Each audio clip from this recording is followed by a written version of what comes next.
Guys, how you doing? कैसे हैं आप लोग? कैसी चल रही है आपकी तैयारी? आई होप सभी की तैयारी बहुत जोर शोर से चल रही होगी। तो अब आगे बढ़ते हैं। अभी तक हमने बात की थी न्यूटन लॉज ऑफ मोशन की, जितना भी थ्योरी पोर्शन था, जितने भी आप बोल सकते हो कि कंसेप्ट मुझे देने थे, उनका हमने कंप्लीट रिवीजन कर लिया था। आज के लेक्चर में हम देखने वाले हैं न्यूटन लॉज ऑफ मोशन से जितने भी क्वेश्चंस आपके नीट प्रीवियस ईयर आए हुए हैं 5 to 10 इयर्स, उन सारे क्वेश्चंस को हम देखने वाले हैं और उनसे हम समझने वाले कि क्वेश्चंस कितने इजी आते हैं। ठीक है, क्वेश्चंस बहुत इजी आते हैं, कई बार डायरेक्ट क्वेश्चंस भी आते हैं। तो आप देखेंगे कि सर बहुत टफ क्वेश्चन नहीं है, कुछ अच्छे क्वेश्चंस भी आए हुए हैं अगर हम प्रीवियस ईयर्स की बात करें तो। So my name is Vivek Singh Rathore and let's start this class. So the first question that came in 2019 NEET is an object is shot from the bottom of an inclined plane at an angle of 60 degree with the horizontal. It can travel a distance x2, x1 along the plane. But at the same time, when the inclination is decreased to 30 degree, the same object is shot with the same velocity. It can travel x2 distance, then x1 raised to x2 will be. ठीक है, तो video को pause करें, question को try करें and then solution की तरफ बढ़ें। तो देखिए प्रॉब्लम को हम जरा देख लेते हैं। प्रॉब्लम क्या बोल रहा है सर? आप बोलते हो कि सर कुछ इस टाइप से बोल रखा है कि पहले जो इंक्लाइन प्लेन है वो 60 डिग्री एंगल पर था, अब जो इंक्लाइन प्लेन है वो आपका 30 डिग्री कर दिया एंगल। आपने सेम वेलोसिटी से दोनों जगह पे बॉडी को थ्रो किया हुआ है। तो उसने बोला कि सर क्योंकि ये स्मूथ है, कैसा है ये? स्मूथ है, और ये भी स्मूथ है, तो ये बॉडी ऊपर तक जाएगी, यहां रुक के और वापस आना स्टार्ट करेगी। तो इसमें जो डिस्टेंस ट्रेवल हो रही है वो आ रही है x1 और इसमें जो डिस्टेंस ट्रेवल हो रही है इसमें आ रही है x2। मुझे x1 रेशियो x2 बताना है। ठीक है, तो आपको पता है इनिशियल वेलोसिटी सेम है, फाइनल वेलोसिटी दोनों की जब रुकेंगी तब तक आप बोलोगे डिस्टेंस ट्रेवल की हुई है। तो अगर आप देखें तो डिस्टेंस दोनों में क्या होगा, क्योंकि एक्सेलरेशन कांस्टेंट होगा इंक्लाइन प्लेन पे, और जो एक्सेलरेशन होता है स्मूथ इंक्लाइन प्लेन पे वो हम ऑलरेडी फाइंड आउट कर चुके हैं, that is a equal to g sin theta. ठीक है, जो एक्सेलरेशन की वैल्यू होती है वो कितनी होती है? g sin theta. तो आपको मालूम है कि सर इक्वेशंस ऑफ मोशन से अगर हम बात करें तो v square minus u square is equal to 2as। ठीक है, ये भी कांस्टेंट है, ये दोनों ही के लिए सेम है। तो आप बोलोगे ये कैसा है? कांस्टेंट है। तो यहां से आप क्या बोलोगे कि सर जो एक्सेलरेशन है, अगर मैं रिलेशन निकालना चाहूं तो acceleration is inversely proportional to s। ठीक है, ये चीज इधर आएगी तो आप बोलोगे कि sir acceleration is inversely proportional to s। जितना ज्यादा एक्सेलरेशन होगा उतना ही ये डिस्टेंस कम ट्रैवल करेगा। ठीक है, तो आपको पता है जो x1 रेशियो x2 आने वाला है वो बेसिकली a2 रेशियो a1 हो जाएगा। a2 रेशियो a1 समझ में आ रहा है? ये चीज कांस्टेंट है, ये चीज कांस्टेंट, मतलब 2as की वैल्यू कैसे आने वाली है? कांस्टेंट, क्योंकि दोनों के लिए v भी सेम है और u भी सेम है। तो 2as कैसा होगा? कांस्टेंट। आप लिख सकते हो इसको कि sir 2as is equal to a constant. इसका मतलब इधर कांस्टेंट नहीं जाएंगे तो acceleration is inversely proportional to s या s is inversely proportional to a। तो x1 ratio x2 is equal to a2 ratio a1। और a2 की वैल्यू अगर हम बात करें तो a2 कितना है सर? a2 आप बोलोगे g sin 30 degree upon g sin 60 degree. a1 कितना होगा? g sin 60 degree, right? आप बोलोगे सर g से g कैंसिल, sin 30 इज 1/2, जबकि ये कितना है? √3/2। सो ये 2 से 2 कैंसिल, तो रेशियो आ रहा है 1:3। तो द करेक्ट आंसर इज 1:√3। ठीक है, तो सिंपल सा क्वेश्चन था। आपको पता है कि बहुत ही बेसिक सा क्वेश्चन था। आपका मेन कंसेप्ट ये a equal to g sin theta, फिर तो आपका ये इक्वेशन ऑफ मोशन वाला कंसेप्ट था और बहुत इजीली मैंने आपको बताया कम से कम स्टेप में आप इसको सॉल्व कर पाएंगे। ठीक है, so let's move on to the next problem which also came in 2019। वो क्या थी? A block of mass 10 kg is in contact against the inner wall of a hollow cylindrical drum of radius 1 metre. The coefficient of friction between the block and the inner wall of the cylinder is 0.1। The minimum angular velocity needed for the cylinder to keep the block stationary when the cylinder is vertical and rotating about its axis will be, take g equal to 10 meter per second square। ये एक और question आया था, आप बोल सकते हो कि 2019 में। इस क्वेश्चन को आप ट्राई कीजिए, वीडियो को पॉज करें and then come back to the solution. तो सॉल्यूशन देखते हैं। मैंने कहा ये सिचुएशन आपको देखी, एक हॉलो सिलेंडर है, यहाँ पे एक मास है जो कि इसकी वॉल पर इस तरीके से फिक्स कर रखा है आपने, है ना, रखा हुआ है ना, फिक्स कर रखा है, ठीक है। और ये इनके बीच का जो फ्रिक्शन है दैट इज 0.1 म्यू, जो कोफिशिएंट ऑफ फ्रिक्शन है, और इसको आपको किसी एंगुलर वेलोसिटी से ओमेगा से घुमाना है। तो आपने बोला कितनी एंगुलर वेलोसिटी मिनिमम रिक्वायरमेंट है कि सच दैट ये यहाँ पे स्लिप ना करे। मैंने कहा इसके लिए इसका एफबीटी बनाना पड़ेगा, ध्यान रखेंगे। अच्छा क्वेश्चन है, मैं इसको काफी अच्छे क्वेश्चंस में काउंट करता हूं, तो ये 2019 के अच्छे क्वेश्चंस में से इसमें काउंट करूंगा मैं इसको। अगर मैं इसका एफबीटी बनाऊं तो जरा देखिए, नीचे की तरफ इसका आएगा m into G, that is 10 into G. ऊपर की तरफ जो आएगा देखिए, इसकी टेंडेंसी स्लिप होने की तरह नीचे की तरफ इस रिस्पेक्ट में, इसके सरफेस रिस्पेक्ट में, तो फ्रिक्शन कितना लगने वाला है ऊपर की तरफ, ठीक है। नॉर्मल कितना लगेगा इधर की तरफ, देखिए ये सरफेस है कॉन्टैक्ट सरफेस, राइट, इस सरफेस के परपेंडिकुलर इस पे नॉर्मल लगने वाला है, तो नॉर्मल कैसे लगेगा इस तरीके से, ठीक है। और जो एक्सेलरेशन है, जब ये इस तरीके से घूमेगा तो इसको एक सेंट्रीपिटल एक्सेलरेशन चाहिए होगा, ध्यान रखेंगे, है ना, अगर ये भी घूमेगा, ठीक है। तो ये कुछ इस तरीके से है। मैंने कहा सर यहाँ पे आपको बताना है कि सर ये कितना मिनिमम ओमेगा चाहिए सच दैट ये स्लिप ना करे। मैंने कहा स्लिप ना करे मतलब फ्रिक्शन की वैल्यू mg से ज्यादा हो। तो यहां पे अगर मैं बात को स्लिप ना करे मतलब अगर इस डायरेक्शन की बात करें तो देयर इज नो एक्सेलरेशन, मतलब this force should be equal to m into G, that is 10 into 10, G की वैल्यू 10, मतलब f की वैल्यू कितनी होनी चाहिए 100 न्यूटन। तो आपको जो फ्रिक्शन फोर्स चाहिए वो कितना चाहिए 100 न्यूटन चाहिए। 100 न्यूटन अगर चाहिए तो आपको पता है दिस फ्रिक्शन फोर्स, जो फ्रिक्शन फोर्स है that is always less than equal to limiting, है ना। तो आप बोल सकते हैं लिमिटिंग से हमेशा छोटा होगा या उसके बराबर, तो मतलब कम से कम लिमिटिंग 100 न्यूटन तो होना ही चाहिए ना, तभी तो आपका फ्रिक्शन लग सकता है। अगर लिमिटिंग 100 न्यूटन से कम है तो आप कभी उतना फ्रिक्शन दे ही नहीं सकते, ठीक है। तो आप कह सकते हो कि limiting friction should always be greater then this friction. तो कम से कम फ्रिक्शन आपको कितना चाहिए 100 न्यूटन, मतलब कम से कम लिमिटिंग वैल्यू कितनी होनी चाहिए। आप बोल सकते हो कि sir 100 newton should be less than equal to mu S into N. अच्छा, अब ये n किसके बराबर आएगा जरा देखिए। मैंने कहा this n is only force in this direction along this direction, मतलब this n is responsible for mass into acceleration, ठीक है। तो आप बोलोगे दिस n की वैल्यू जो आने वाली है दैट इज मास की वैल्यू है 10, ac की वैल्यू कितनी होती है ओमेगा स्क्वायर r, r की वैल्यू दे रखी है 1 मीटर, तो that is n is equal to कितना हो गया 10 इंटू ओमेगा स्क्वायर।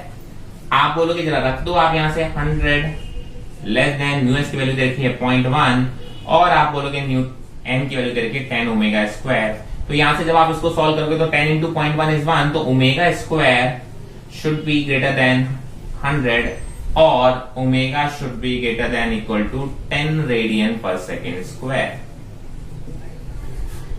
ठीक है। तो दिस इज द मिनिमम। आप बोलते कम से कम कितनी होनी चाहिए 10, और आप बोलते 10 से ज्यादा होगी तो भी ये नीचे की तरफ स्लिप नहीं करेगा, इस चीज को ध्यान रखेंगे, ठीक है। तो ये काफी अच्छा क्वेश्चन है, वैसे इसमें भी देखिए कुछ भी नहीं है। मैंने कहा देखो नीचे अगर इसको ऐसे सिंपली रखेंगे, हमेशा कभी फ्रिक्शन पता करना होता है तो क्या करते हैं सरफेस को स्मूथ मान लो, स्मूथ मान के देखो कि बॉडी किधर की तरफ टेंडेंसी है स्लिप होने की। अगर आप इस बॉडी को यहाँ छोड़ोगे तो आप बोलोगे किधर की तरफ स्लिप करेगा नीचे की तरफ, है ना। तो फ्रिक्शन किधर लगेगा ऊपर की तरफ, तो फ्रिक्शन इसके वेट को बैलेंस कर ले तो ये दोनों फोर्स बैलेंस हो जाएंगे, तो ये नीचे की तरफ स्लिप नहीं होगा। तो फ्रिक्शन मुझे कितना चाहिए 100 न्यूटन। अब फ्रिक्शन की मैक्सिमम वैल्यू कितनी होती है लिमिटिंग फ्रिक्शन की, तो मैंने कहा लिमिटिंग फ्रिक्शन की वैल्यू कम से कम कितनी होनी चाहिए 100 न्यूटन, है ना। तो 100 न्यूटन आपने बोला 100 न्यूटन मिनिमम वैल्यू होनी चाहिए। अच्छा, लेकिन लिमिटिंग फ्रिक्शन होता कितना है mu S into N. N की वैल्यू आपने निकाला किससे, सर ये एन की वैल्यू आ रहा है आपके सेंटीपिटल एक्सेलरेशन के बराबर आ रहा था, तो आपने यहाँ रखे वैल्यू, तो आप बता सकते हो कि ओमेगा की वैल्यू 10 रेडियंस पर सेकंड स्क्वायर या उससे ज्यादा होनी चाहिए, तभी आप बोल सकते हो कि ये बॉडी यहाँ पे स्लिप नहीं करेगी। तो ये 2019 के जो दो क्वेश्चन थे वो एक बहुत सिंपल सा क्वेश्चन आया हुआ था और एक कुछ अच्छा क्वेश्चन आया हुआ था। आगे हम बात करेंगे 2018 के क्वेश्चंस की। So the next question is, which one of the following statements are incorrect? Incorrect को हाईलाइट कर लें, बिकॉज हम भूल जाते हैं कि हमसे करेक्ट स्टेटमेंट पूछ रहा है या इनकरेक्ट। तो इनकरेक्ट को हमेशा हाईलाइट कर लें इस तरीके से। स्टेटमेंट दे रखे हैं rolling friction is smaller than sliding friction, या जब भी कोई बॉडी रोल कर रही होती है और सेम बॉडी को आप स्लाइड करके लेके जाओ, मतलब घसीट के लेके जाओ, तो ऑब्वियसली रोल कराना इजी होता है, because rolling friction is always smaller than the sliding friction. Next is limiting value of static friction is directly proportional to the normal reaction. Limiting value, yes, limiting value, limiting friction जो है वो directly proportional to normal reaction होता है, yes, होता है। Next point is coefficient of sliding friction has dimensions of length. Coefficient of sliding friction mu या mu s आप बोल सकते हो, mu k बोल सकते हो, आप बोल सकते हो mu s डायमेंशनलेस होता है, ठीक है, उसकी कोई डायमेंशन नहीं होती। So this is the incorrect statement. Fourth statement की बात करें, frictional force opposite the relative motion. Yes, friction force opposite the relative motion. तो 3 स्टेटमेंट करेक्ट है, थर्ड वाला स्टेटमेंट आपका रॉन्ग हुआ। So that was a very basic question. आप इसको सिर्फ पढ़ेंगे और 10-20 सेकंड में आप आंसर करके आगे बढ़ेंगे। 2018 का क्वेश्चन है। मैंने कहा एवरी ईयर 2 क्वेश्चन आ रहे हैं। 2018 का जो नेक्स्ट क्वेश्चन है जरा उसको देखते हैं। Simple, a block of mass m is placed on a smooth inclined plane wedge ABC of inclination theta as shown in the figure. The wedge is given an acceleration a towards the right. The relation between a and theta for the block to remain stationary on the wedge is. उसने बोला वो acceleration बताना है जब वो जो veg के ऊपर जो ब्लॉक है वो स्टेशनरी रह जाए। ये हमने ऑलरेडी थ्योरी में कर रखा है कि डायरेक्ट आपका रिलेशन आपको इसका पता होना चाहिए। That is equal to a equal to g tan theta. कि इस वेज पे अगर ब्लॉक को स्टेशनरी रखना है तो उसको कितना एक्सेलरेशन देना पड़ेगा, आपको तो एक वैल्यू आती है g tan थीटा। ये हमने ऑलरेडी अपने नोट्स में, अपने रिवीजन में ये डायरेक्ट फॉर्मूला लिख रखा है, तो मुझे इसे सॉल्व करने की जरूरत नहीं है। मैं डायरेक्टली, अगर आपको रिलेशन याद है तो आप 2018 का क्वेश्चन अगेन, मतलब 2018 में 2 क्वेश्चन आए और दोनों क्वेश्चन में मिला के भी 1 मिनट नहीं लगने वाला है। 30-40 सेकंड में आप दोनों क्वेश्चन आगे करके बढ़ जाएंगे। तो देखिए कितने इजी क्वेश्चंस आते हैं।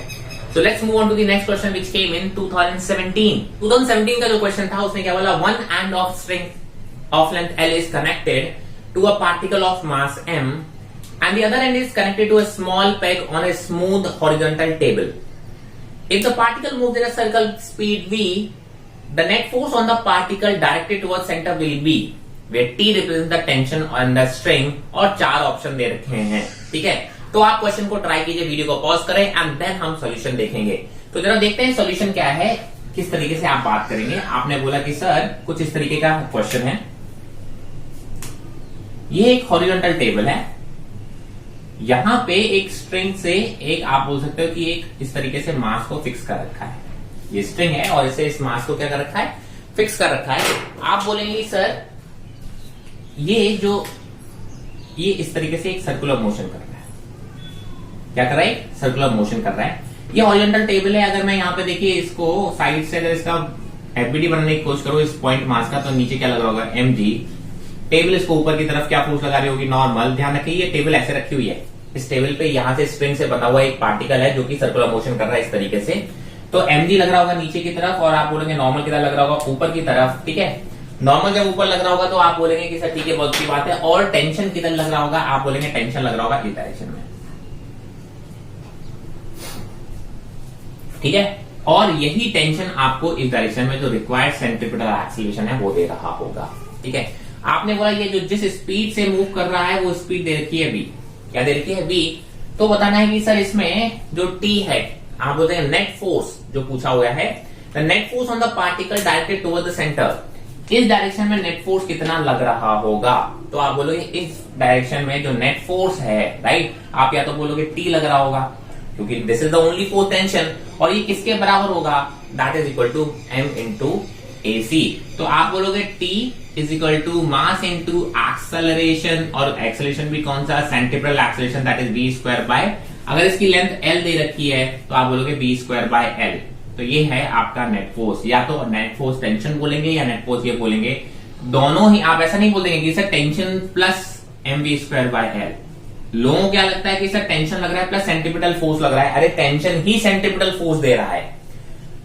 Force equal to mass into acceleration, कोई फोर्स नहीं लग रहा होता है, वो सारे फोर्सेस का नेट होता है, that is mass into acceleration, right. हम उसको ये नहीं बोलते एक नया फोर्स लग रहा है, तो सारे फोर्सेस मतलब यहाँ पे केवल एक ही फोर्स है, वही किसके बराबर है, मास इंटू एक्सेलरेशन के बराबर है। तो या तो आप बोलोगे, तो ये रॉन्ग हो जाएगा, आप बोलोगे या तो मास इंटू एक्सेलरेशन दिस, या फिर आप बोलोगे टेंशन दिस। जो भी इसमें ऑप्शन होगा आप उसको आंसर में टिक करेंगे। तो पहला ही ऑप्शन क्या रहेगा, नेट फोर्स कौन सा लग रहा है, टी के बराबर लग रहा है, so that is your correct answer. Tension, इसमें कई बार कंफ्यूजन में ये वाला लग रहा है, सर टेंशन लग रहा है, सेंट्रीपिटल फोर्स लग रहा है, और लोग यहाँ पे इसी को टिक करके चले आते हैं। तो ध्यान रखिएगा, बहुत ही बेसिक सा क्वेश्चन था, बट हाँ कंसेप्चुअल था, कुछ सॉल्व नहीं करना है, कोई पेन नहीं चलाना है, लेकिन कंसेप्चुअल क्वेश्चन है और यहीं पे लोग गलती कर जाते हैं। मैं कहता हूँ सबसे ज्यादा मिस्टेक होती है ना, वो कंसेप्चुअल में होती है। कैलकुलेशन तो चलो ठीक है, आप अपनी गलती से गलत करके आओगे, बट कंसेप्चुअल में या तो आपसे क्वेश्चन बनेगा या नहीं बनेगा, तो स्ट्रेट फॉरवर्ड आपके मार्क्स चले जाते हैं, और बहुत बेसिक क्वेश्चन होता है, सबसे कम टाइम लगता है कंसेप्चुअल क्वेश्चन में। So let's move on to the next problem. So the next question, that is question of 2016. वो question क्या बोलता है, a rigid ball of mass m strikes a rigid wall a rigid ball of mass m strikes a rigid wall at 60 degree and gets reflected without the loss of speed as shown in the figure. ठीक है, the value of impulse imparted by the wall on the ball will be. ठीक है, तो जरा देख लेते हैं इसको कैसे कर सकते हैं आप। बहुत स्टैंडर्ड क्वेश्चन है, अगेन आप बोलते हैं इस टाइप के क्वेश्चन बहुत अच्छे से आते हैं, नोट्स में जनरली मैं कराता हूं इस टाइप के क्वेश्चन को। ये एक वॉल है, रिजिड वॉल है, ठीक है। आप बोलते हो कि सर ये एक बॉल चला आ रहा था और यहाँ पे जाके स्ट्राइक कर रहा है, 20 स्पीड से एक बॉल आ रहा था और वो इस तरीके से स्ट्राइक कर रहा है, making angle 60 degree from the horizontal. इसने बोला कि सर स्ट्राइक करने के बाद ये इस डायरेक्शन में रिफ्लेक्ट हो जाता है with the same speed, speed में कोई भी लॉस नहीं है, और अगेन आप बोलते हो कितने एंगल पर हो रहा है, 60 डिग्री पर हो रहा है। ठीक है, मुझे ये बताना है कि कितना इंपल्स इंपार्ट किया गया वॉल के द्वारा, दीवार के द्वारा ऑन दी बॉल, राइट। तो आप बोल सकते हो कि जो इंपल्स होता है, इंपल्स जो इंपार्टेड होता है जिस इस बॉल पे कितना इंपार्ट हुआ, ये जो बॉल आपकी यहाँ आके टकरा के और यहाँ गई, इस बॉल पे कितना इंपल्स इंपार्ट हुआ, that is equal to the change in momentum of the ball. Magnitude wise आप क्या बोलोगे, change in momentum of the ball. ठीक है, मैंने कहा जरा देखो पहले जो मोमेंटम था, इनिशियल मोमेंटम था इस डायरेक्शन में, that is m into V. ठीक है, दिस इज इनिशियल मोमेंटम। ठीक है, फाइनल मोमेंटम कितना है सर, फाइनल मोमेंटम है इस डायरेक्शन में। अगेन आप बोलोगे मैग्नीट्यूड वाइज कितना है, m इंटू वी। तो डेल्टा पी क्या होता है इसमें, बस सबसे बड़ी बात क्या है कि सर ये डेल्टा पी जो पी होता है वो वेक्टर क्वांटिटी है, तो हमें क्या करना है सर, दो वेक्टर्स का डिफरेंस लेना है, एक वेक्टर ये है और एक वेक्टर ये है। ठीक है, तो दो वेक्टर्स का आपको डिफरेंस लेना है, तो डायरेक्शन का ध्यान बहुत रखना पड़ता है, इस चीज को ध्यान रखेंगे। तो अगर देखा जाए मैं क्या बोलूंगा कि सर इसके दो कंपोनेंट होंगे, एक ये वाला कंपोनेंट और एक ये वाला कंपोनेंट। ठीक है, तो अगर आप देखेंगे ये एंगल कितना बना रहा है, 60 डिग्री, ये है m इंटू वी। ठीक है, m इंटू वी cos 60 और ये m इंटू वी sin 60। तो अगर मैं इनिशियल मोमेंटम की बात करूं, मैं बहुत बेसिक आई कैप और जे कैप के फॉर्म में लिखूं तो क्या लिखोगे, cos 60 इज 1/2, तो आप बोलोगे m into V by 2 I cap. J cap नीचे की तरफ माइनस का है तो आप बोलोगे m into V sine 60 is √3/2 J cap. Similarly अगर P फाइनल की बात करें तो P फाइनल जरा देखो, ये कुछ ये वाला P फाइनल है, इसके दो कंपोनेंट होंगे, एक इस डायरेक्शन में और एक इस डायरेक्शन में, ये एंगल कितना है 60 degree.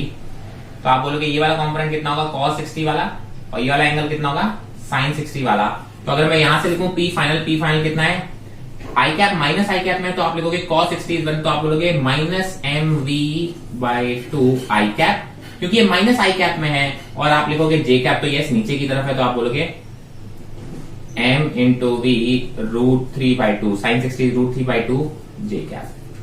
P final minus P initial निकालोगे आप, P final minus P initial क्या होगा, दिस माइनस दिस, क्या होगा, दिस माइनस दिस। तो जब आप दिस माइनस दिस करोगे तो ये वाले कंपोनेंट कैंसिल हो जाएंगे, और आप बोलोगे कितना आ जाएगा, बेसिकली आ जाएगा minus of mv I cap, ये आ गया आपका minus of mv I cap. ठीक है, तो आप बोलोगे this is my delta P, ये क्या है मेरा डेल्टा पी आ रहा है, आप कह सकते हो कि सर ये डेल्टा पी आ गया कितना है, माइनस mv आई कैप, और इसका मैग्नीट्यूड कितना हो गया सर m इंटू वी। तो मैग्नीट्यूड वाइज मुझसे पूछा गया, तो आंसर इज mv। ठीक है, the correct answer is m into we.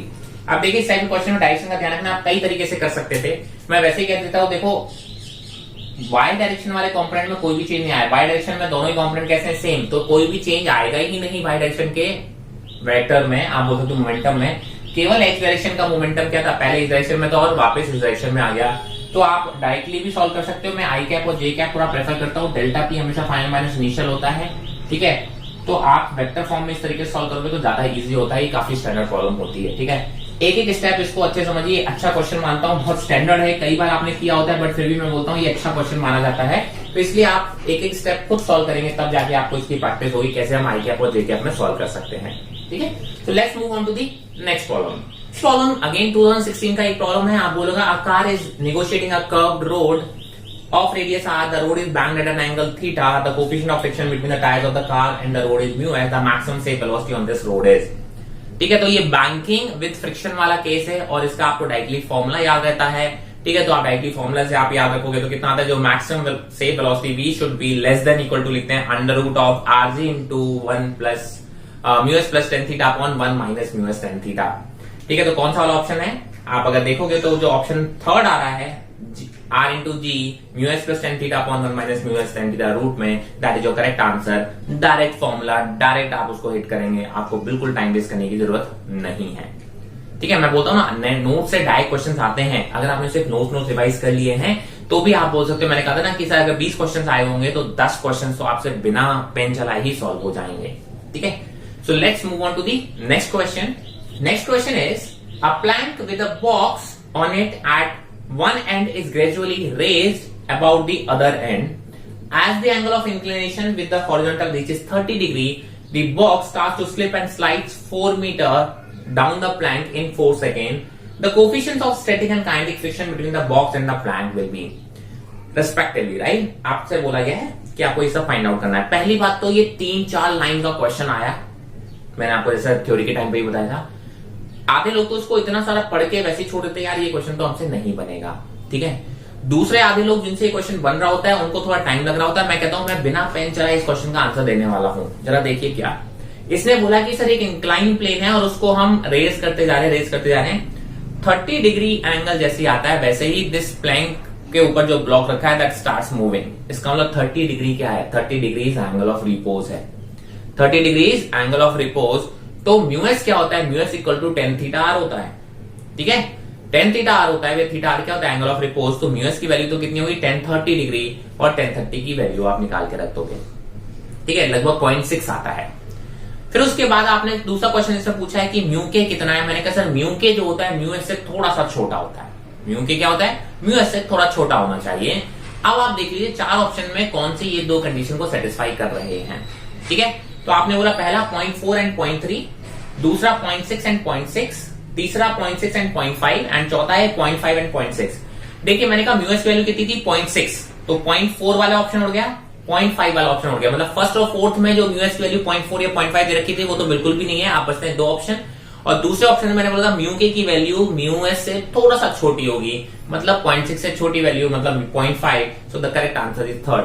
Pen चलाने की बिल्कुल जरूरत नहीं अगर आपको डेफिनेशन दिमाग में क्लियर है। देखिए इतना सारा डेटा वाला क्वेश्चन मैं बिना पेन चलाए आपको सीधा सीधा आंसर दे रहा हूं जस्ट बिकॉज मुझे डेफिनेशंस क्लियर हैं। तो ये था आपका 2015 का क्वेश्चन। ठीक है, let's move on to the next question. Next question is 2 stones of masses m and 2m are whirled in horizontal circles, the heavier one in a radius of r/2 and the lighter one in radius r. The tangential speed of lighter stone is n times that of the value of the heavier stone, then they experience same centripetal force. The value of n is. अच्छा question है, simple सा है। मैंने बोला circular motion के questions कई सारे आ जाते हैं, तो जरा इस क्वेश्चन को आप ट्राई कीजिएगा, वीडियो को पॉज करेंगे एंड देन हम सॉल्यूशन देखेंगे। तो क्या बोल रहा है ये, इसने बोला है एक हॉरिजॉन्टल टेबल पर 2 हैं, एक r रेडियस का है और एक r/2 रेडियस का है। ये 2 स्टोन ऐसे टाई हैं, अलग अलग हैं। ठीक है, ये छोटा सर्कल बना रहा होगा और ये बड़ा सर्कल बना रहा होगा। ठीक है, ये r हो गया तो ये कितना r/2 हो गया, तो ये कितना हो गया r हो गया। ठीक है, हैवियर वन जो है मतलब 2m मास है वो छोटा रेडियस है, और जो ये है वो बड़ा रेडियस है स्मॉल m का। कुछ ऐसे ही दे रखा है, यस। तो m the heavier one in radius r/2 and the lighter one on radius r. The tangential speed of lighter stone is n times.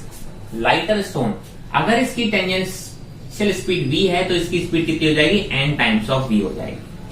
अगर इसकी स्पीड v है तो इसकी कितनी हो जाएगी n टाइम्स ऑफ v हो जाएगी। और ये बोल रहे हैं कि दोनों का जो सेंट्रिपिटल फोर्स एक्सपीरियंस हो रहा है वो दोनों कैसे कर रहे हैं, दोनों सेंट्रिपिटल फोर्स दोनों ही पार्टिकल का कैसे है, सेम है।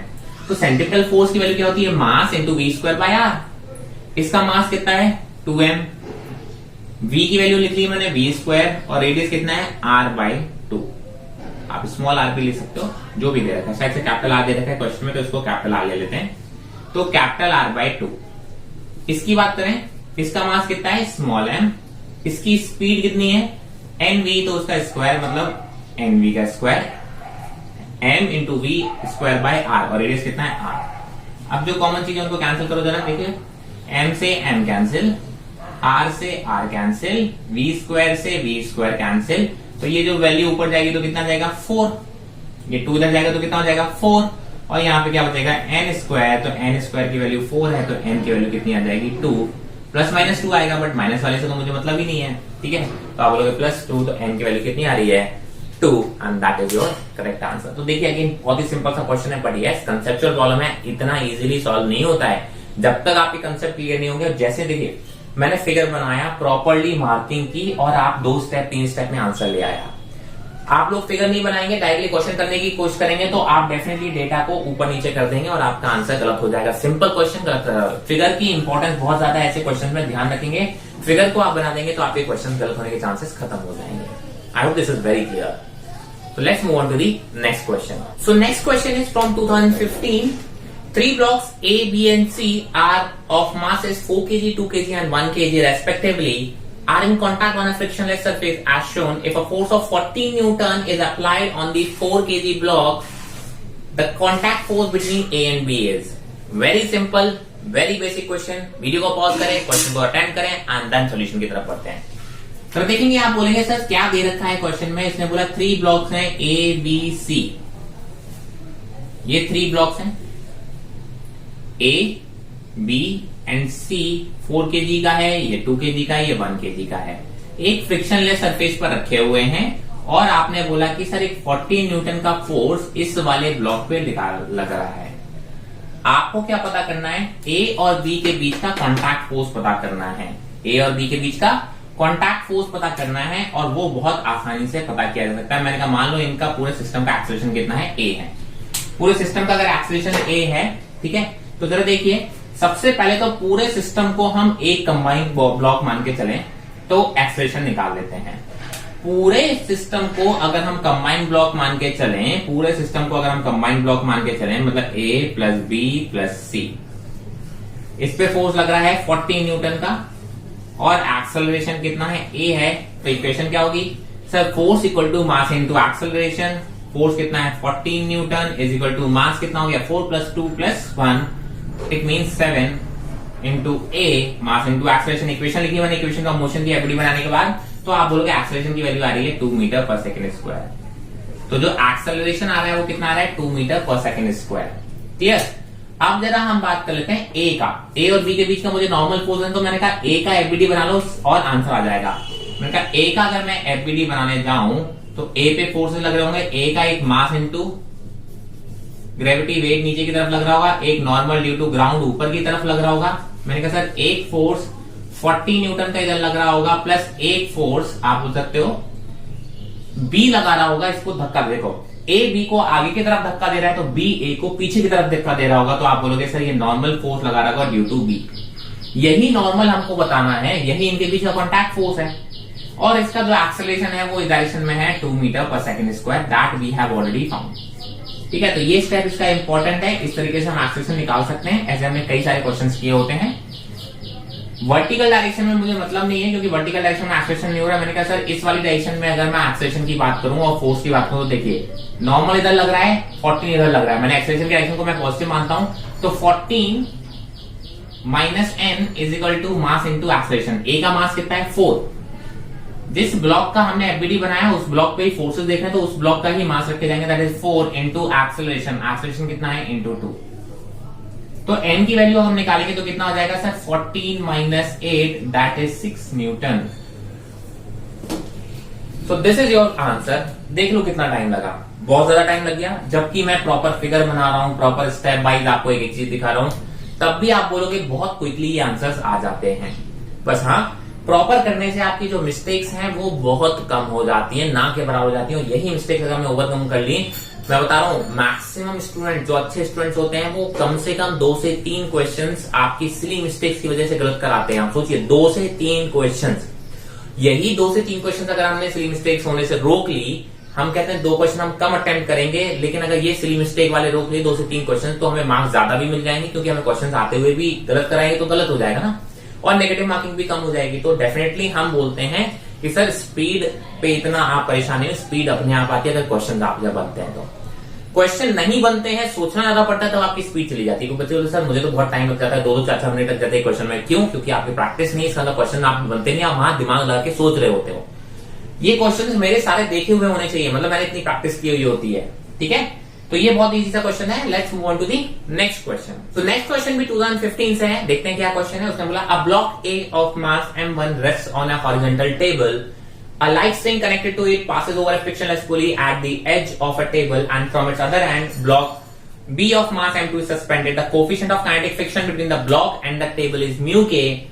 When the block A is sliding on the table, the tension in the string is, हमें टेंशन फाइंड आउट करना है। हमने सिमिलर प्रॉब्लम दे रखी है, ठीक है। सिमिलर क्वेश्चन 2014 में भी आया है, तो हम पहले 2015 का क्वेश्चन देख लेते हैं क्या है। आपने बोला सर कुछ इस तरीके से दे रखा है, एक ब्लॉक है m1 मास का जो कि एक टेबल पर रखा हुआ है कुछ इस तरीके से।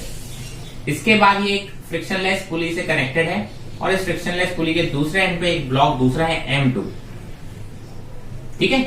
आप बोलते हो कि सर ये आपकी टेबल है और यहाँ पे आपको फ्रिक्शन लग रहा है। इस कोफिशिएंट ऑफ फ्रिक्शन की अगर हम बात करें तो कोफिशिएंट ऑफ फ्रिक्शन कितना दे रखा है, तो बोला म्यू के दे रखा है। कितना? म्यू के दे रखा है। अब जब ये बॉडी मूव कर रही है तो मान लो नीचे की तरफ ए एक्सेलेरेशन से मूव कर रहा होगा, तो ये इस डायरेक्शन में ए एक्सेलेरेशन से मूव कर रहा होगा, ठीक है। आपने बोला जब ये आगे की तरफ मूव कर रहा होगा, इस पे जो फ्रिक्शन है वो पीछे की तरफ लग रहा होगा, और फ्रिक्शन क्योंकि काइनेटिक फ्रिक्शन है तो मुझे ज्यादा सोचने की जरूरत नहीं है। That is equal to mu K into N. Sir tension इस पे आगे की तरफ लग रहा होगा, टेंशन आप बोलते सिमिलरली टेंशन इस पे ऊपर की तरफ लग रहा होगा कुछ इस तरीके से, ठीक है।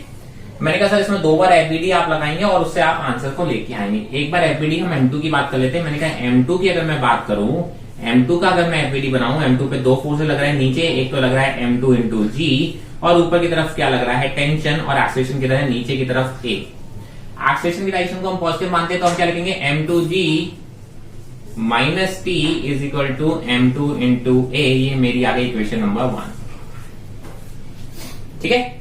दूसरी इक्वेशन की बात कर लेते हैं। मैंने कहा दूसरा इसका एफबीडी बना लेते हैं। मैंने कहा इसका एफबीडी बनाएंगे तो देखिए इसका एफबीडी कैसे बन रहा है। सर M1 है, नीचे की तरफ लग रहा होगा M1 इंटू जी, टेबल पे रखा है तो ऊपर एक नॉर्मल रिएक्शन भी लग रहा होगा, इधर की तरफ टेंशन लग रहा होगा, पीछे की तरफ फ्रिक्शन लग रहा होगा, म्यू के इंटू एन, और एक्सेलेरेशन की तरह एक ही इस डायरेक्शन में।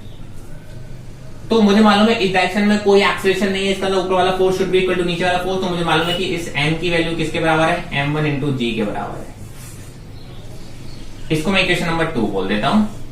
मैंने कहा इस डायरेक्शन में अगर हम लिखाएंगे तो net force should be equal to mass into acceleration. आपने बोला एक्सेलेरेशन की डायरेक्शन को पॉजिटिव माने तो देखिए t minus mu K into N is equal to m1 into A. ये हो गया इक्वेशन नंबर 3। मैं कहता हूं इक्वेशन नंबर 3 से पहले मैंने कहा n की वैल्यू यहां उठा के रख देते, तो देखिए t minus mu K into m1g is equal to m1 into A. इसको बोल देते हैं इक्वेशन नंबर 3, ठीक है। Now we have to, since we have to find out the tension, acceleration की बात ना करते हुए मैंने कहा इन दोनों इक्वेशन में एक्सेलेरेशन को एलिमिनेट कर देते हैं, ठीक है। तो मैंने कहा थर्ड को 2 से डिवाइड, फर्स्ट से डिवाइड कर दो। तो जैसे ही आप इसके नीचे डिवाइड करोगे तो देखिए क्या रिजल्ट आएगा। आप लिखेंगे कि सर t माइनस, डिवाइड करने के बाद जो रिजल्ट आएगा वो लिख रहा हूं आपका मैंने, sir t minus mu K m1g is equal to m1a divide by m2g minus t is equal to m2 into a से a कैंसिल हो गया है, a से कैंसिल हो गया। मैंने कहा जरा एक साइड ऐसे टर्म्स को अरेंज करोगे तो देखिए कितना आएगा। सर यहाँ पे आप अरेंज करोगे तो m2 into T minus mu K m1 m2 into G, that will be equal to m1 m2 G minus m1 into T, ठीक है। अब आप बोलेंगे सर कि सर टी वाले टर्म्स एक साथ ले लेंगे, टी वाले टर्म्स में इधर लेके आऊंगा तो क्या हो जाएगा, टी कॉमन आएगा तो आप लिखोगे m1 प्लस m2, और ये दोनों टर्म्स इधर लेके जाएंगे तो उसमें से कॉमन क्या आ जाएगा, m1 m2 g। जब ये इधर जाएगा म्यू के वाला टर्म तो पॉजिटिव हो जाएगा, मतलब कॉमन लेने के बाद बचेगा यहाँ पे 1 प्लस म्यू के। और टेंशन की वैल्यू निकालने का तरीका क्या है, ये m1 m2 इधर नीचे ले आएंगे। So answer will be m1 m2 g into 1 plus mu K upon m1 plus m2। अगेन आप, क्योंकि इसमें हमें कुछ स्टेप्स लग रहे हैं इसलिए मैं कहूंगा एक अच्छा क्वेश्चन है। अगर आपको एफबीडी सॉल्व करना आता है तो आप बड़े आराम से इसको कर लेंगे, क्योंकि इसमें 2-3 इक्वेशन बन रही है, इसलिए मैं कहूंगा अच्छे क्वेश्चन में, क्योंकि आपको 2-3 इक्वेशन इसमें लिखनी पड़ रही हैं।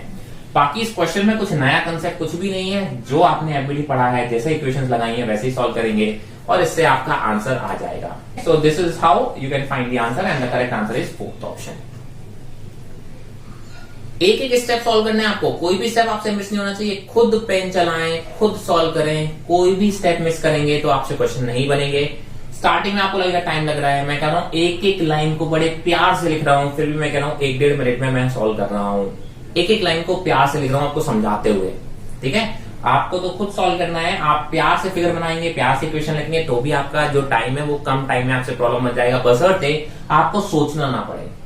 इक्वेशन लिखते चले जाओ और आपको दिमाग में अपने आप कैलकुलेशन चलती रहती है, हाँ मुझे अगला क्या लिखना, अगला क्या स्टेप लिखना। अगर आपको क्वेश्चन आता होगा तो टाइम नहीं लगेगा, ये मैं आपको गारंटी देता हूं। प्रैक्टिस प्रैक्टिस एंड प्रैक्टिस, बस उससे याद आएगा। खुद पेन चला के सॉल्व करो, सोल्यूशन बोर्ड पे देखते रहोगे, वीडियो पे देखते रहोगे, कुछ भी नहीं होने वाला जब तक आपने खुद पेन से इन क्वेश्चन को 2-4 बार नहीं सॉल्व किया, ठीक है। So let's move on to the next problem. So next problem is from 2014 and the problem is a system consists of 3 masses m1, m2 and m3 connected by string passed over a pulley P. The mass m1 hangs free and m2, m3 are on a rough horizontal table. The coefficient of friction is mu. The pulley is frictionless and negligible mass. The downward acceleration of mass m1 is. Assume तीनों masses same दे रखे हैं। जैसा अभी मैंने question किया exactly 2015 का exactly ये question है, बस इसमें सिर्फ डेटा चेंज कर दिया है। जरा देखें कैसे किया है उन्होंने। मैंने कहा सर अगर देखें इस क्वेश्चन को तो बेसिकली क्या बोला है इसने कि सर ये टेबल है, टेबल पे अगेन आप बोलते हो कि सर यहां पर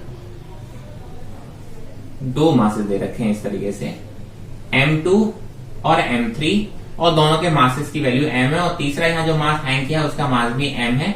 और आप बोलते हो ये एक फ्रिक्शन वाली टेबल है, रफ है, तो आप बोलोगे यहाँ पे जो फ्रिक्शन कोफिशिएंट दे रखा है वो म्यू के दे रखा है। और आपसे एक्सेलेरेशन पूछा है, आपने बोला अगर ये एक्सेलेरेशन नीचे की तरफ a है तो यही एक्सेलेरेशन a यहां पर होगा, ठीक है। तो मैं कहूं सर अगर टेंशन की बात करो तो देखिए जितना टेंशन आप यहां लगा रहे हो ये वाली, उतना ही टेंशन आप पे यहां लग रहा होगा, कोई दिक्कत नहीं, ठीक है। तो how can we find the acceleration? मैंने कहा सर पहले तो आप क्या करो, इसका एपीडी बनाएं।